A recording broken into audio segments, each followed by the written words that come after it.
then they have to be approved. They get double approved. And like, basically, she would have had no pain medication. So we learned stuff like that. Okay, I'm gonna get the prescriptions first when she goes in, not when she comes out.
to do some rap again today. This is the last time I gotta do it. And now we got Scott Stabile here today, so we're gonna show everybody what we can do.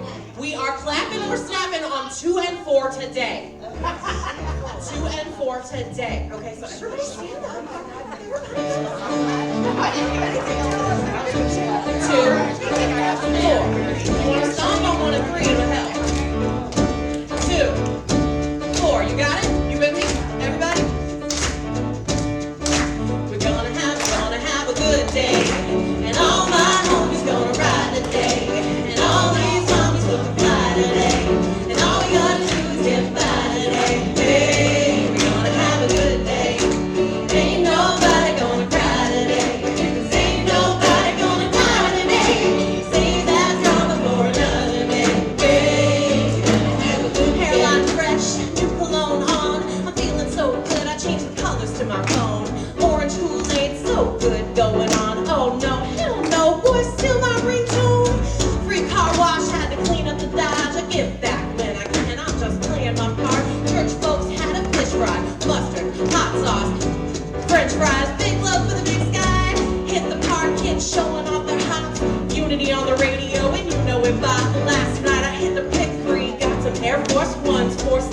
beach, y'all. I'm loving B&B. Have a good day. And all my homies gonna ride today.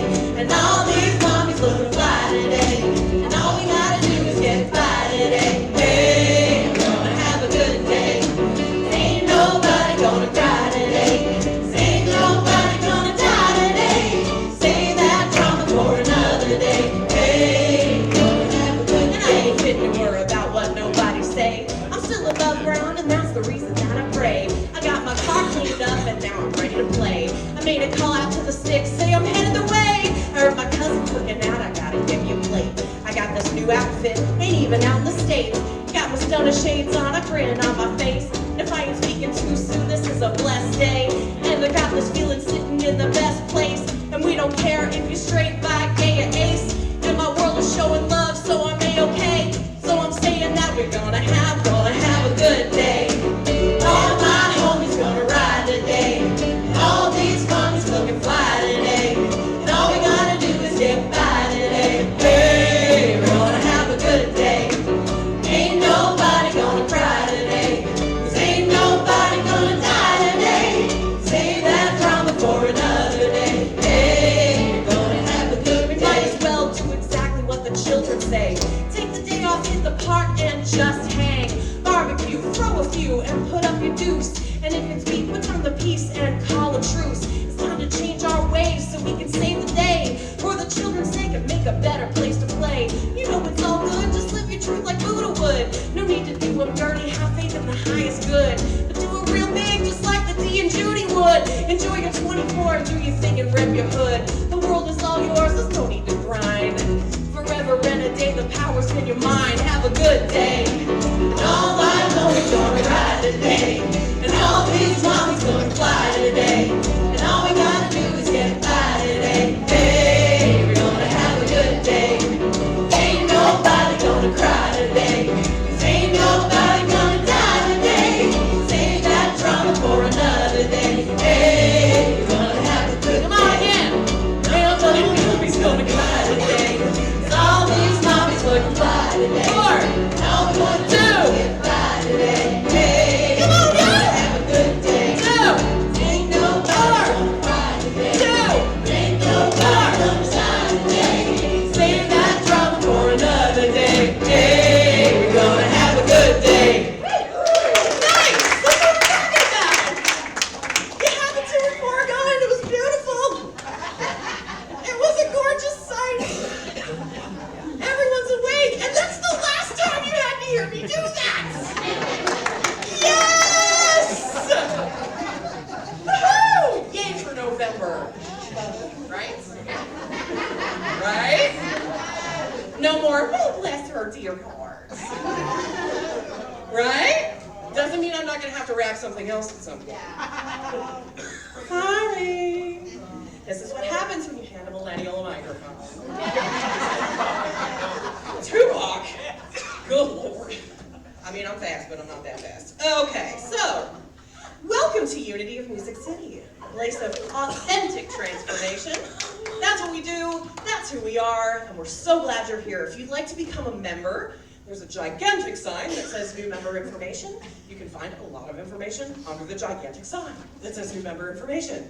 Please go grab some. But if you're not a member, you are still welcome to show up and still welcome to come to all of the things on offer, including our services. So please do. Today is Gift of Change Sunday. See the cool bucket? So if you've been saving up your change or you have some jingling in your pocket or your wallet, I know my purse usually weighs like 300 pounds because I keep dumping change in it. Please bring it up and dump it in there instead of in that glass bowl. That could crack from all of that. So please bring up your change and give us the gift of change so we can change. Yay! Hope and change, and hope for change. So the course, speaking of change, the Course in Miracles has changed. This now starts at 9 a.m. and it is in the downstairs prayer room instead of in the Namaste Cafe where you have to hear my kids screaming while I show up early. Solutions with Pam Ivishi is from 2 to 4. 2 to 4 on the 27th. Today. A good day. Come learn how to recognize your soul's guidance. And the writers group We'll be meeting in the Namaste Cafe at 12:30 today, and my kids will be gone by then, so you don't have to listen to them. On Saturday, November 2nd is Love the Land Day from 9 a.m. to 1 p.m. This is our last cleanup for the year, and lunch will be provided. So, and Tomilette, right? You're running this? Yes? So please, if you need any more information, you can come and say hi to Tomilette and come clean up the land. Love your land. On, again, Saturday, November 2nd, Linda York will be here, who is an insight specialist from 10 a.m. to 1 p.m. You can come and see Becky for some more information on that. And today, Denise has a lovely announcement to make. So Scott is here today. Scott, stand up over here.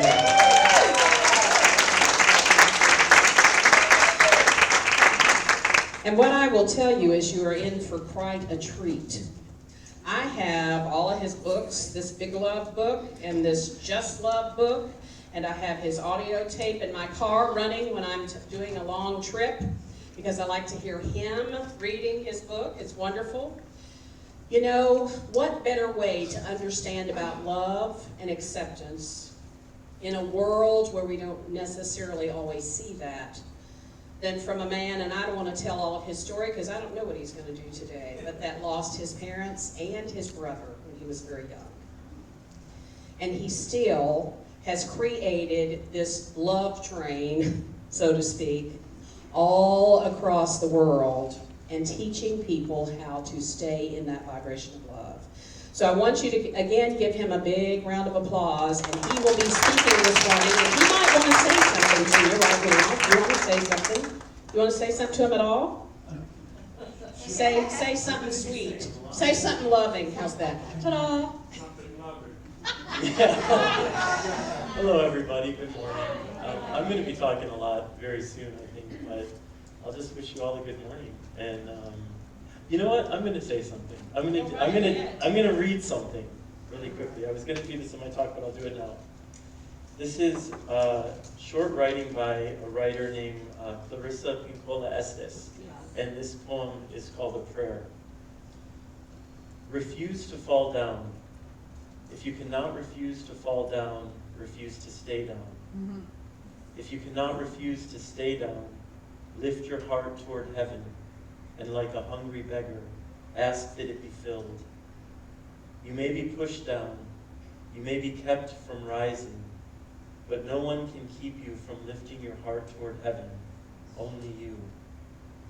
It is in the middle of misery that so much becomes clear.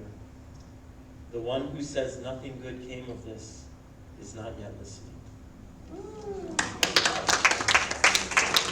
I can't think of a better song to follow that up. Would you join us in singing? Thank you, Scott.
Wednesdays at 11:30 is Studying the Gift of Change by Mary Ann Williamson. And our Wednesday evening classes at 7 p.m. through December 18th are studying Breathing Underwater by Richard Rohr. And that is taking a new look at the 12 steps. These are facilitated by Reverend Denise and Matt Eggleston. B? Good morning. Beautiful, beautiful faces out here. I love to see you. Today's sacred reading is on, guess what? Divine Love, in honor of our special guest, Scott Stabile, the author of Big Love. What would it be like if each of us knew the power of living with a wide open heart? So, today's affirmation: divine love through me blesses and multiplies all that I choose to give and all that I am open to receive. Together, divine love through me blesses and multiplies all that I choose to give and all that I am open to receive. Love unites us in perfect union with God and one another. Love is our inner quality that sees the good in everyone and in the world around us. Today I choose to focus on the power of love, to see it in myself and in others. With an outlook of love, I am lifted in spirit and feel joy springing up within me. I am thankful for loved ones near and far, and I hold them close in mind and heart. I extend this love to radiate energy to the world, blessing all people, recognizing no boundaries, and seeing us united as one human family. Love is the energy that guides me to my highest good, the essence of life itself, and a divine attribute. Divine love, through me, blesses and multiplies all that I choose to give and all that I am open to receive. And from Galatians 5:2, the fruit of the Spirit is love, joy, peace, patience, kindness, generosity, faithfulness, gentleness, and self-control. And so I just ask that you begin with a reset breath. Just exhale first. And just pay attention to the way that your body feels in the seat that you're sitting in. And give yourself time to adjust.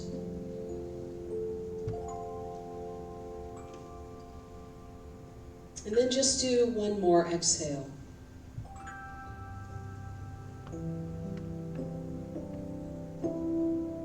And then begin dropping those 18 inches from your head to your heart.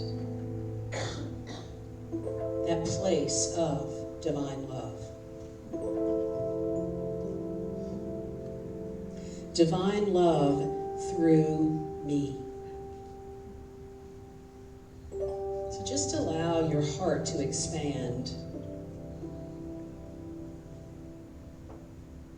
And where is it that you want in your physical body for that divine love to go? Is there any place from your head all the way to your toes that needs a little loving this morning? Send that divine love there now.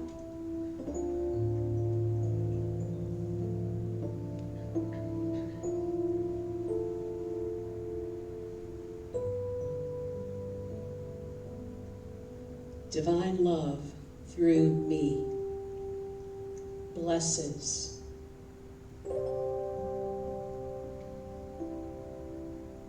Is there anything in my world that needs love right now? Any person, any place, anything? Because this essence of divine love can bless.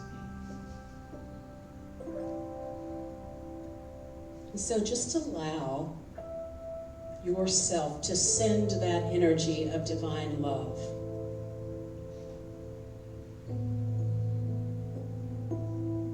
knowing that the beautiful thing is that if you send your love, you're not losing love. Because it blesses and multiplies. Blesses and multiplies. Gets bigger and bigger and bigger. In all that I choose to give.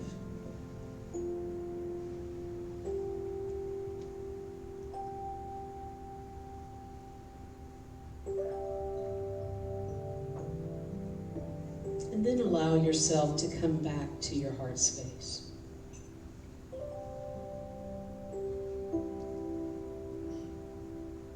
Do I allow myself to receive that divine love?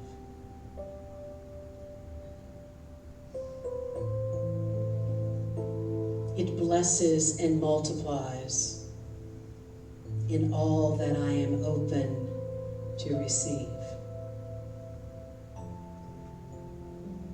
Am I willing in this now moment to be open to receive divine love? Big love. Overflowing love. Overwhelming love. In the silence. In the silence.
Divine love through me blesses and multiplies. Blesses and multiplies and grows and grows. Because of all that I choose to give. And also because of all that I am open to receive. When I choose to give and receive love in every minute, I realize I am holy and only goodness comes from me.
answers to this mystery we call love.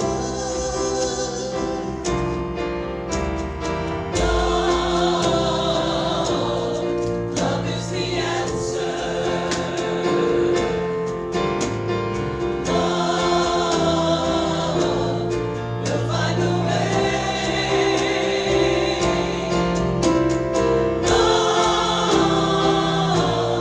Love is the answer. Love is the answer to any question every day.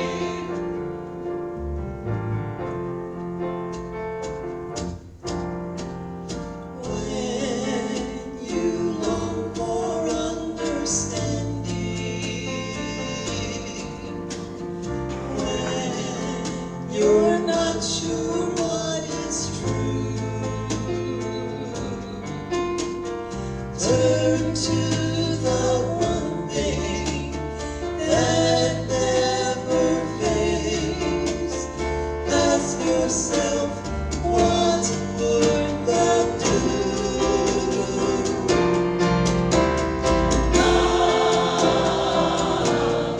Love is the answer. Love will find a way.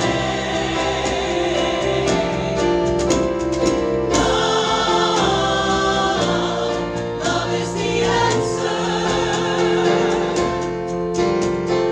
Love is the answer to any question every day.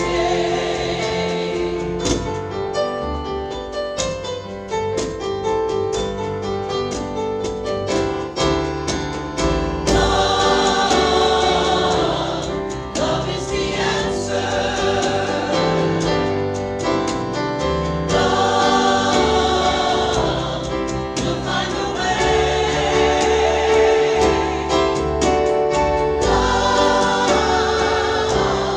Love is the answer.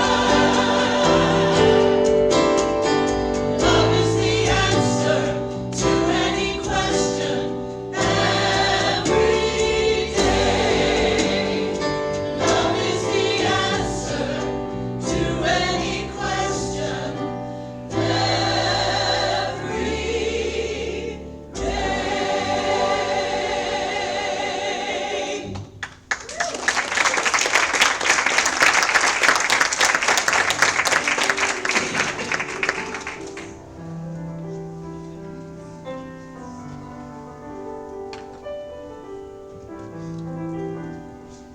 So I'm getting ready to call Scott up here.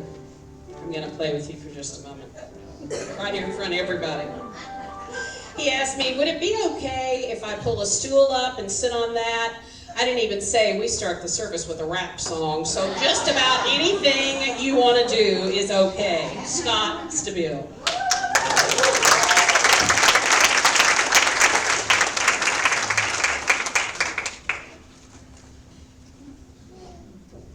I'm gonna grab a stool. I think up and down, we'll see how active this becomes.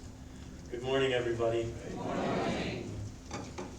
How are y'all? Great. I want to do a little something. I grew up in the Catholic Church, and he said you won't hold that against me. Thank you. I appreciate that. I've stopped holding it against myself. So, but one thing, as a kid, I actually dreaded it when this would happen in Mass. But as an adult, I actually kind of like it. There was a point in the services when they would have everybody greet the people around you and say, peace be with you and also with you. So as a kid, it's like, but I think that's really beautiful. I'd like to do that, but I'd like to put a little twist on it. I'm a big fan of love, as Denise has announced, and I've announced before last year here. And I last year gave a talk on self-love and the importance of self-love, which I'm not going to talk about today, though it's my favorite thing to talk about. So what I'd like you all to do is for everybody to stand up and greet the people around you, but in your greeting, I would like you to share with the person something that you love about yourself. And that can change with each person or stay the same.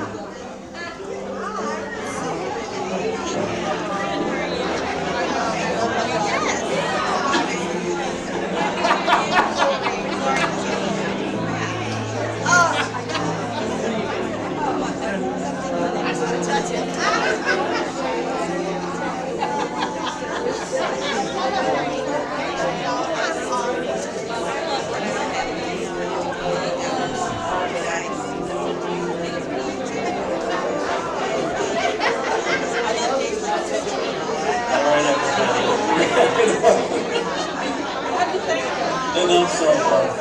Get back to your seat.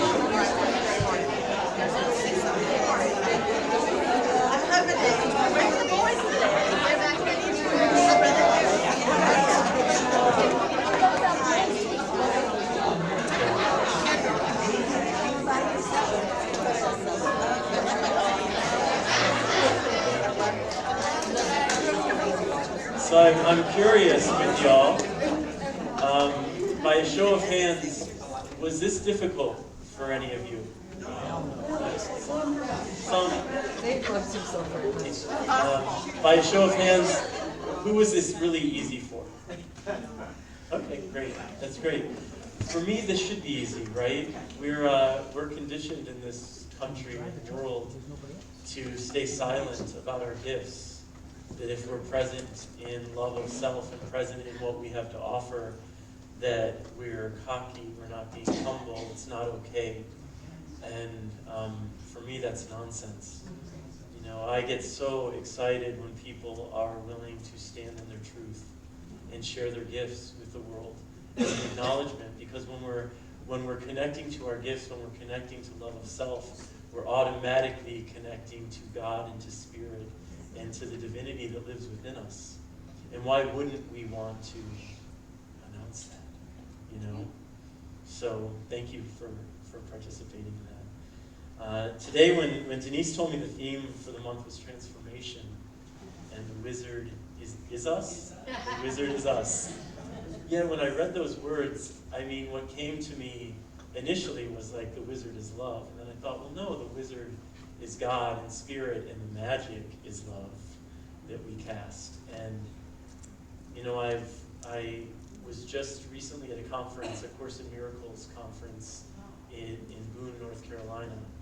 It was my first time in the Blue Ridge Mountains, which were extraordinary. And the conference, I've never read a Course in Miracles. I'm not a student of a Course in Miracles. And everyone at the conference was.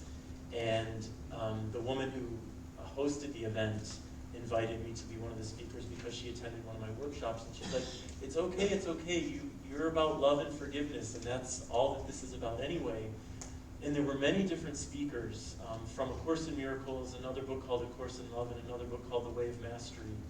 And many different people talking about different ways to truth and different ways to love.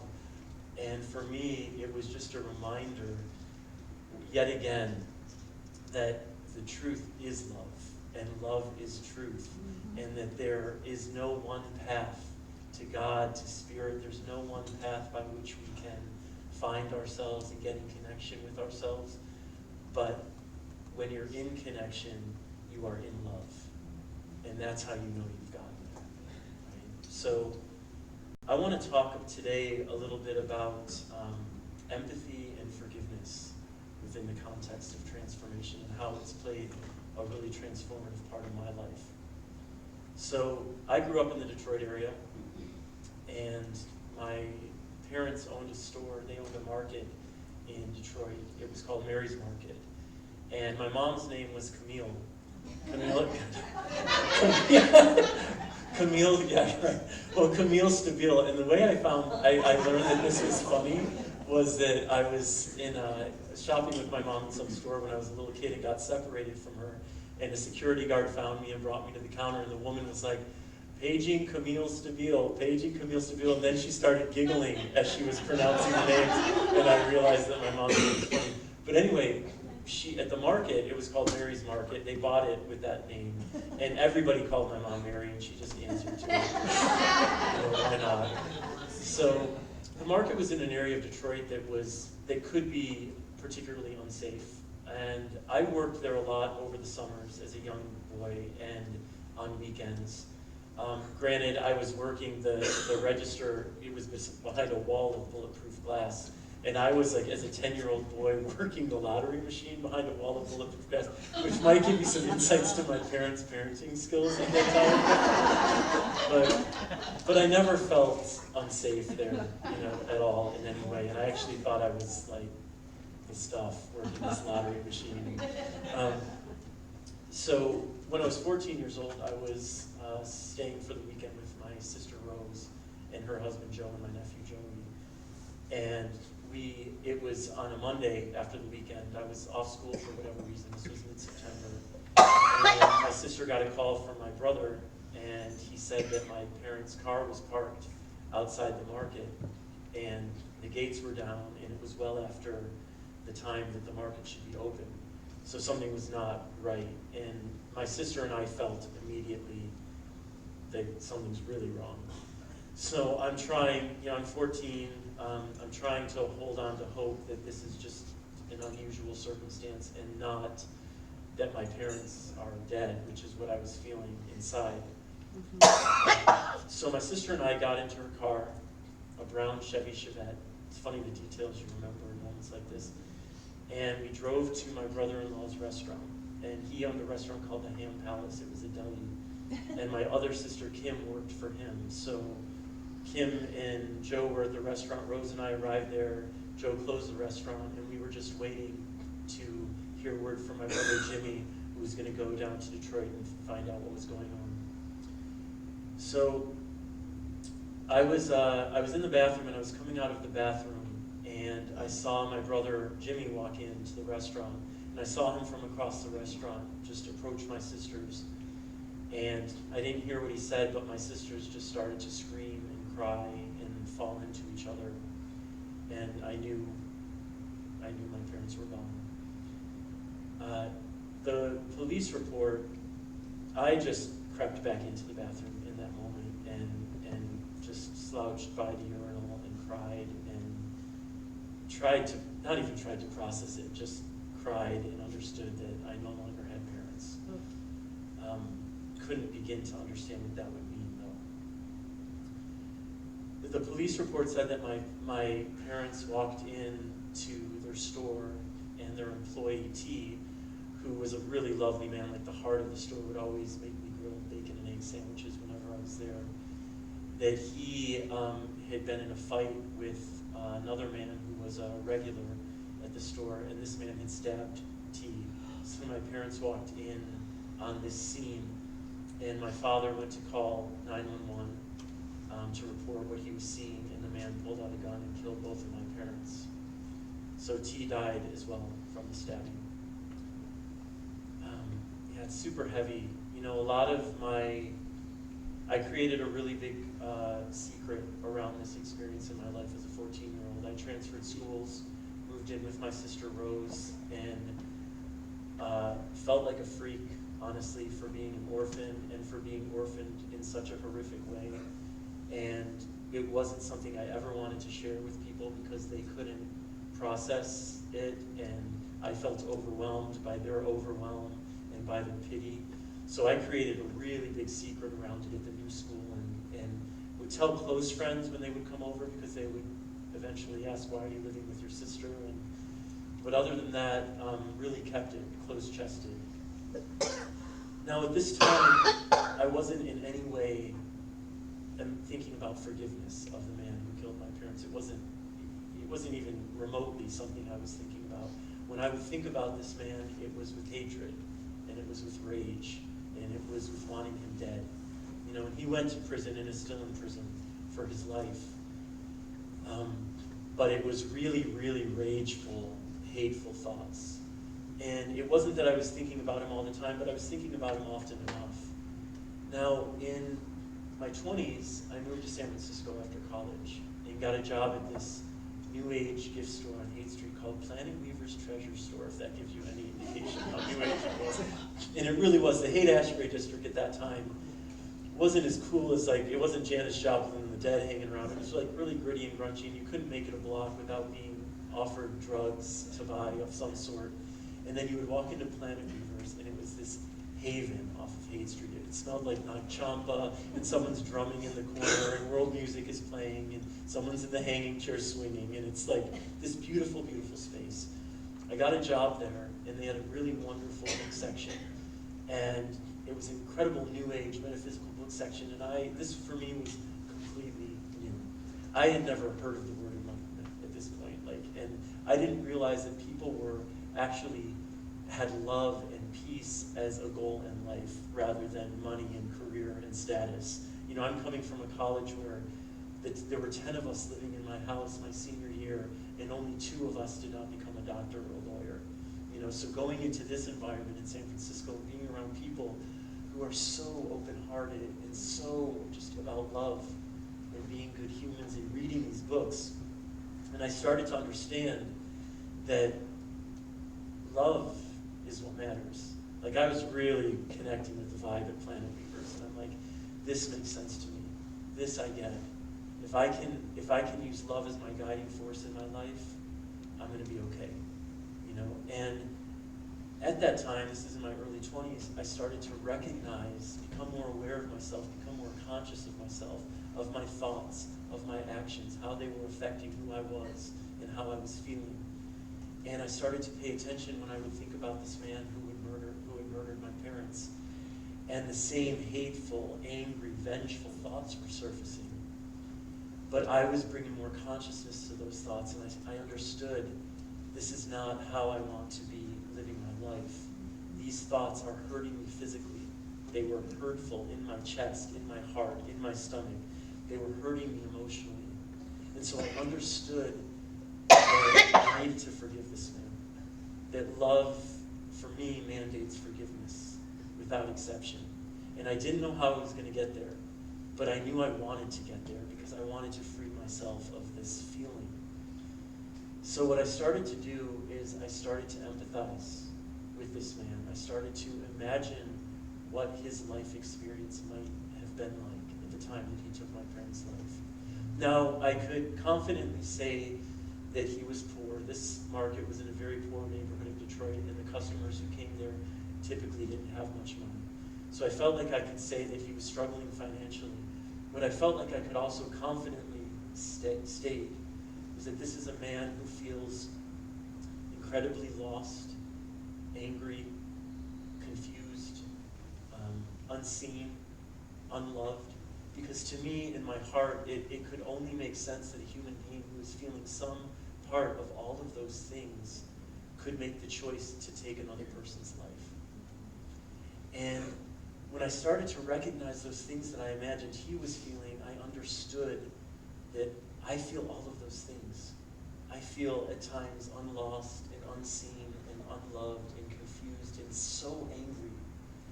And even the violence, which was the one thing that I thought I couldn't relate to, when I was really honest with myself, I'm like, I have imagined this man murdered in horrible ways and killing him in horrible ways. Even the violence in him I could connect to inside of myself. And suddenly, this man was not just a killer, he was not just a murderer, but he was another human being whose humanity I could connect with directly. And then he became a brother, because that's what empathy does. That's what love does. Suddenly I was, with intention, choosing to connect to his humanity. And when you choose to act in love, there is no separation. There became no separation between this man and who he is and me and who I am. And he made a horrible choice and did a horrific thing, yes, but we are not defined by the choices we make.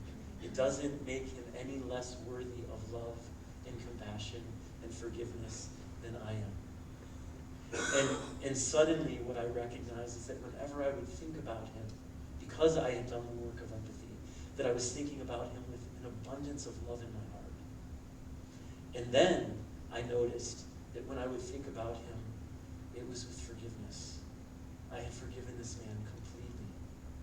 And for me, you have to understand, this was and has been one of the greatest gifts of my life, to be shown that I could take a situation that most people think is unforgivable, and through love and through empathy, compassion, find my way to forgiveness.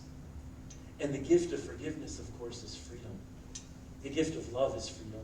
As it works in forgiveness, it untethered me to this man and to this experience in a way that felt hateful and toxic and painful. That tether was cut so that my connection to this man now is one of love, which is the connection I hope to hold with all of my fellow human beings, no matter the choices they make, right? And that is the power of love. That is how love transforms. Love takes a situation where we naturally, our minds naturally want to go to hatred, want to go to judgment, want to go to blame. And then with the power and the magic of love, it gets transformed into something that becomes forgiveness, that becomes humanity. And this is where our power lives. This is where we are most empowered, in understanding that there is nothing that exists on this planet.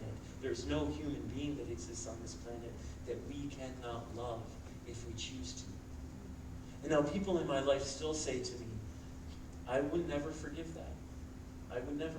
I don't know how you can, and I don't know why you did. And to me, if I am choosing not to forgive something, the statement I am making is that the darkness that lives in that action is greater than the light and love that lives in my being.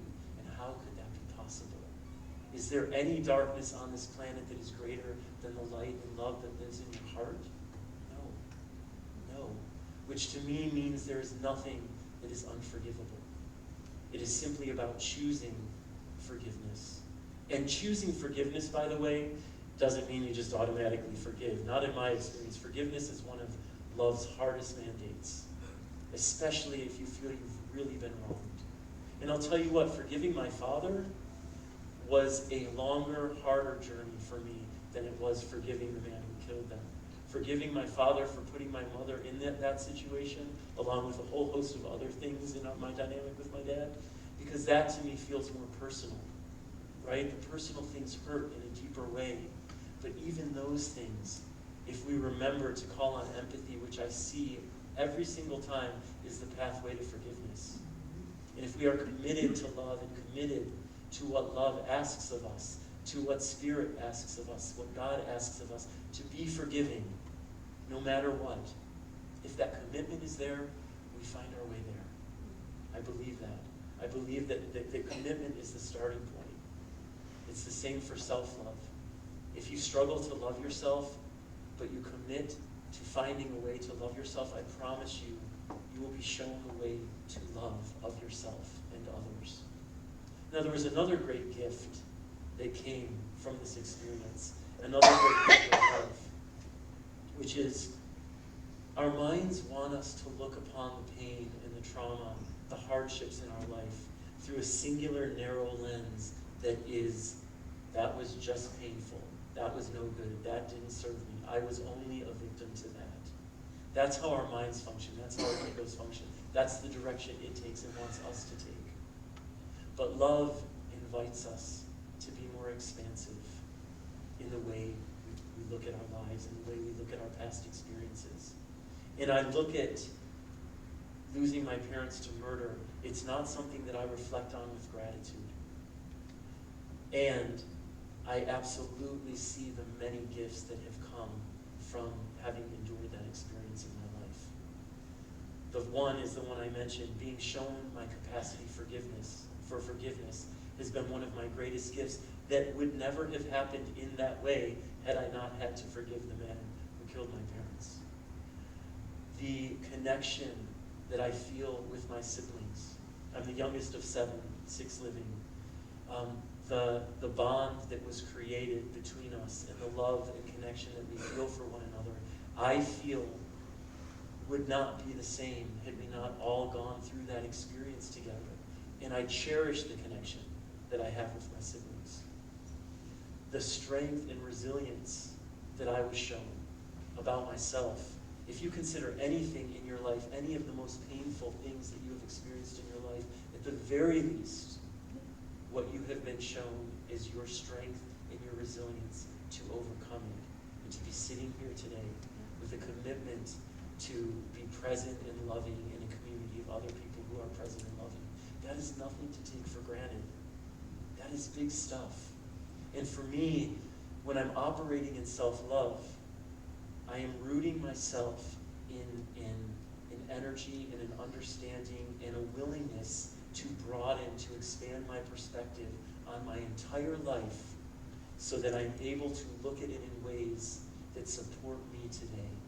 Look at it in ways that acknowledge my strength, acknowledge my courage, acknowledge that even in our deepest darknesses, that there are gifts to behold if we are willing to open ourselves up and accept them.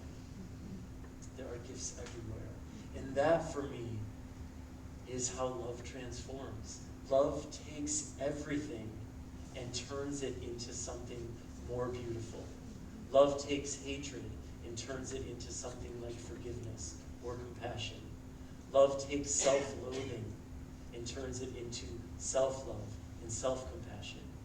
Anytime we are operating from the energy of love, within the energy of love, anytime we are committing ourselves to that energy and understanding that by doing so, everything we have to offer, ourselves first and foremost, and the world, is going to be of benefit, of service.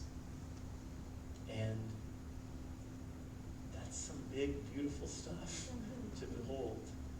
And I'm going to leave it with that.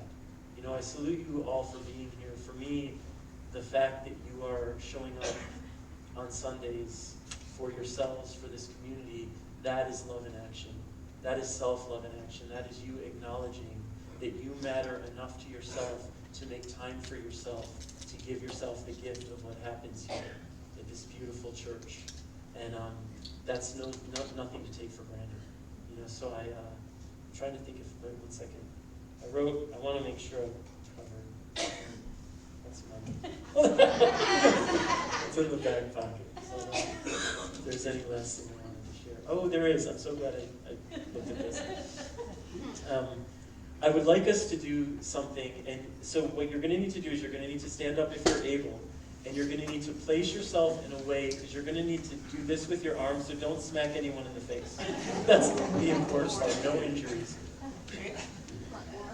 So what I'd like you all to do is I want you to put your arm in front of you, and then twist with your legs planted, twist as far as you can twist back with your feet planted, and look over your fingers and kind of eye on the wall or the person behind you how far you twisted. Is that clear? And then come back to center. And then I want you to close your eyes and put your arms at your side. And now what I'd like you to imagine is that you're twisting your arm again, only this time you're going an inch farther than you just twisted. And now what I'd like you to imagine is you're going 2 inches farther, and now 6 inches farther. And now I want you to imagine you're like Gumby rubber arms, and your arm is literally so flexible it is twisting in front of you. And now you're the exorcist girl with that spinning head, and that arm is just spinning around your body. You are so rubbery, so flexible, it's so easy. Just see your arm and all of its flexibility. And now I want you to raise your arm again in front of you and twist back as far as you can go. Whoa, right? How wild, and you can sit down again. How wild is that? That is 10, 15 seconds of visualization. 15 seconds of actually intentionally utilizing the power that lives within you to shift what you thought you were capable of into something entirely different, right? It's crazy. And that is the power that lives within us. So I'll leave you with that, because I'll leave you with considering the thoughts that you're thinking, the choices that you're making, the visualizations, the intention that you're putting into your life. Whenever you are intentional in how you are approaching your life, you are going to create miracles. We are empowered to create miracles, right? This is the story of divinity within us, of the power of God within us, of the power of love within us. There is no separation. We are one with all of it. And as such, our power is enormous within it. So I thank you all so much, and just wishing you all so much love, and thank you for receiving me with such grace and love and beauty once again.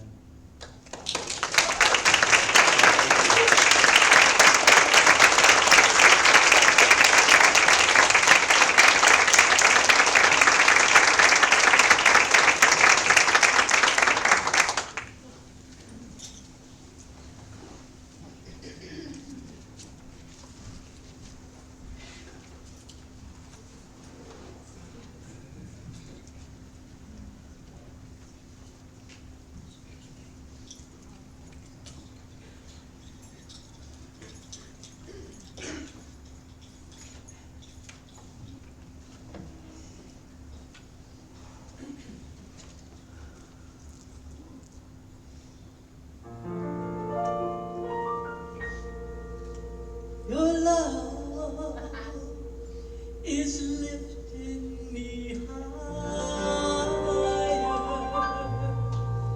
than I've ever been lifted before. So keep it up, quench my desire. I'll be at your side forevermore. Now once I was downhearted,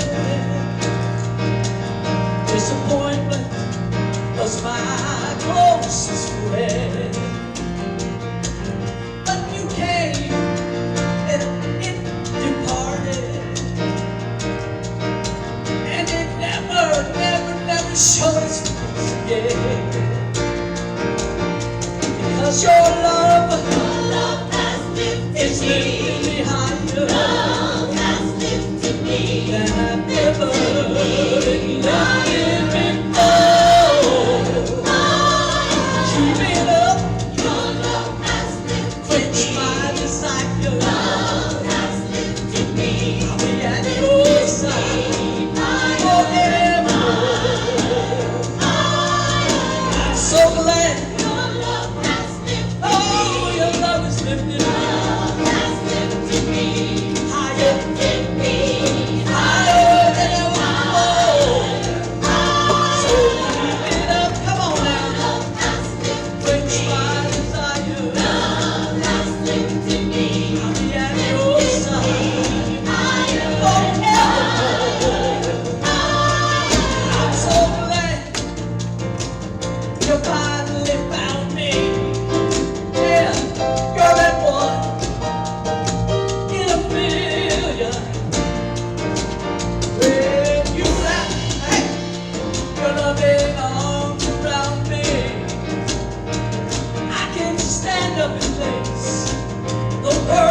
Again, because your love has lifted me higher. Love has lifted me than I've ever been lifted before.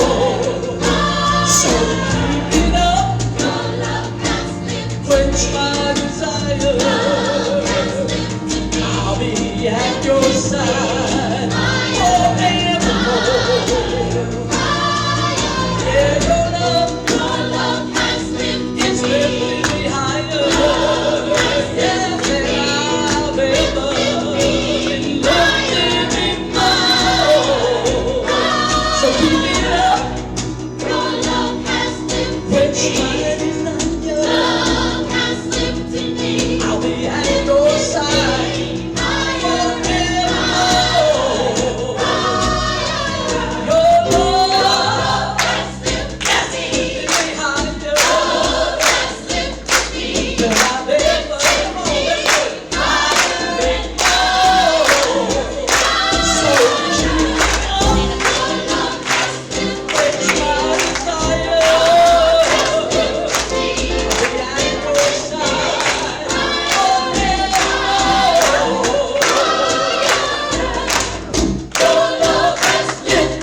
us for our sacred prayer of abundance.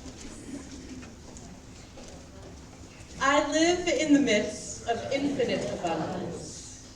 I give freely and fearlessly to life, and life gives back to me. Now I want to start with the gift of change because we've got the adorable little Kedrick here. Look at you, Kedrick. Bring it on in here, Budro. Look at that. Listen to it. Here we go. Dump it on in. Whoa! Nice job, bro. I can't remember the dude's name from Halo, but you're rocking it, bro. Here we go. And if anybody's got change, bring it here. Sacred Walk of Abundance comes up this way, so please drop your offerings right there. Thank you very much.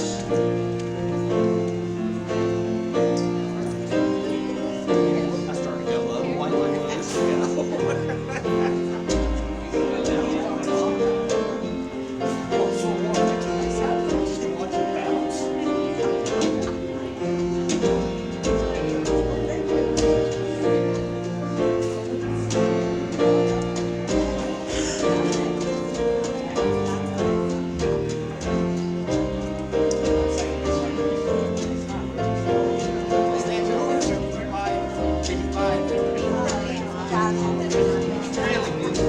Good in it.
Just know that the affirmation you got from the bowl was from Scott. So you've got a piece of him to take home with you today. So we just open our heads and our hearts and our hands. And we bless these tithes and offerings. We know they have been given from that vibrational energy of love that we've heard about this morning. And we know that that energy will move through this ministry and back out into the world to bless all those that receive with that gift of love. And may each of us take to heart the words that we have heard today and the message that we have heard and seen displayed here on our stage. May each of us remember that the choice is rather easy. The road may not be as easy, and the path that we have to go on to get there may bring us a few challenges. But love is a choice that I make every day, and so it is. Amen. Thank you so much, Scott, for being here today. That was amazing. Can everybody please give Scott Stabile a huge hand? Oh my goodness. That was amazing. Thank you so much. It touched everybody's hearts. Okay, everyone, please join us in the prayer for protection. The light of God surrounds us. The love of God enfolds us. The power of God protects us. The presence of God watches over us.